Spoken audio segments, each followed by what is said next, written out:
Hey guys, it's JFCM Snakes here, and today I'd just like to do a video on snake illnesses. Now before we get into this video, I'd just like to say I know videos as of recently have been quite inconsistent. However, I'd like to tell you that from this Wednesday that we will be getting back to our normal schedule. Things have just been a bit complicated at JFCM Snakes recently, so hopefully after this video, I know this video is a day late, but hopefully as of this Wednesday and then Saturday, we should be getting back to normal videos. So I hope you can excuse my inconsistency. However, hopefully we can get back to our normal schedule, starting with snake illnesses. So let's get straight into this video. URI, otherwise known as upper respiratory infection, is a bacterial infection of the lungs and respiratory system.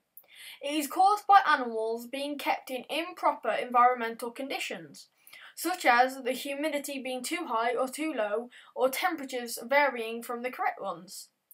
It is probably the most common infection among snakes and can be fatal in certain instances. However, it is usually treatable by a course of antibiotics prescribed by a vet. This could usually be as an injection or oral. Something called a nebulizer can also be used to help extract the moisture and liquids from the lungs. Symptoms of URI include mucus bubbling from the mouth, such as in the photo, wheezing, spending a specific amount of time on one side of the cage, such as spending all their time on the cool side. Other symptoms include listlessness, weight loss due to a decreased appetite, swollen or bloated body, gaping and open mouth while breathing. Bubbly, stringy and cheating mucus may also appear from the snake's mouth. The snake might also hold its head in a raised position to facilitate breathing. Scale rot is a bacterial infection often found in captive reptiles, especially snakes.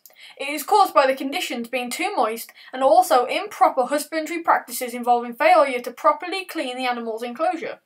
Basically, they slither around in their own excrement and come down to an infection on their stomachs, which shouldn't surprise anyone. Left untreated and allowed to grow, scale rot is fatal, literally eating away at the snake from the outside. If you have a snake with scale rot, or you suspect scale rot, get on it right away. Scale rot will usually show up as ulcerations on the snake's belly, reddishy brown in colour. It will begin to compromise and erode the scales on the snake's underside, with large blisters not being uncommon. As many of you know, a snake's belly turns red when about to shed. You should not confuse this with the reddish browning colouring of scale rot.